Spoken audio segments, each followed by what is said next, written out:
আসসালামু আলাইকুম, hello everyone, সকলে কেমন আছো? আশা করি সকলে ভালো আছো। Welcome back to my new another blog video. আজকে তামিলনাড়ু যাওয়ার লাস্ট পার্ট, তো ভালো লাগলে লাইক কমেন্ট শেয়ার করতে ভুলবেন না। আজকে সকাল সকাল এরকম একটা দৃশ্য দেখে মনটা একেবারেই ফ্রেশ হয়ে গেছে। দেন হাতে একটা ব্রাশ নিয়ে ওয়াশরুমে চলে গেলাম। ওয়াশরুম থেকে ফ্রেশ হয়ে সিটে এসে বসে পড়লাম। ট্রেনে বসে বসে চায়ের অপেক্ষা করছিলাম। দেন চা আসলে এক কাপ চা নিয়ে নিলাম।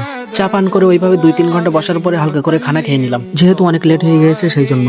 খানা খেয়ে বসেছিলাম, দেন মোবাইলের চার্জ শেষ হয়ে গেলে মোবাইলটাকে চার্জে বসিয়ে দিলাম।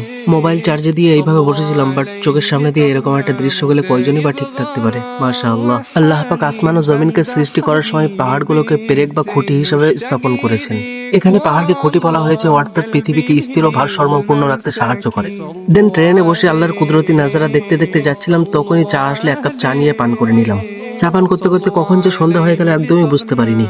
ট্রেন পৃথিবীর বুক ছেড়ে নিজের গন্তব্যের দিকে ছুটে চললো। ততক্ষণে সূর্য পুরো ডুবে গিয়েছে। ট্রেনে বসে সময় কাটছে না বলে গেম খেলছিলাম। দেন গেম খেলা শেষ হলে একটা স্টেশনে ট্রেন থামতে, সেখান থেকে রাতের খাবার নিয়ে নিলাম।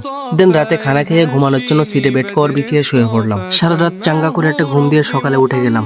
দেন সকালে ঘুম ভাঙলে সিট থেকে নিচে নেমে ওয়াশরুম থেকে ফ্রেশ হয়ে নিলাম। দেন ফ্রেশ হয়ে আমার সিটে আসার কিছুক্ষণের মধ্যে চা আসলে এক কাপ চা নিয়ে পান করে নিলাম। চা পান করার 2 ঘন্টা পরে হালকা খিদে খিদে হতে পারছিল, তাই একটা স্টেশনে ট্রেন থামতে সেখান থেকে নাস্তা নিয়ে নিলাম। নাস্তা করে এক কাপ চা পান করে রেডি হয়ে গেলাম, কারণ এর পরে স্টেশনে আমাদের নামতে হবে। দেন কোয়েম্বাটোর স্টেশন আসতেই আমরা ট্রেন থেকে নেমে গেলাম। স্টেশনের বাইরে এসে একটা অটো নিয়ে কোয়েম্বাটোর হোন্ডা শোরুমের পথে রওনা দিয়ে দিলাম। অটো থেকে হোন্ডা শোরুমের ওখানে নেমে আমাদের দেশের ছেলেরা যেখানে আছে, যে রুমে আছে, সেই রুমে যেতে শুরু করলাম হেঁটে হেঁটে। হেঁটে হেঁটে আমরা রুমে চলে আসলাম। দেন আমাদের জন্য চা নাস্তা চলে আসলে আমরা চা নাস্তা করে নিলাম। তো গাইস, আজকের ব্লগটা এতটুকু। দেখা হচ্ছে অন্য কোনো ব্লগে। আল্লাহ হাফিজ, আসসালামু আলাইকুম রহমতুল্লাহি ওয়া বারাকাতুহু।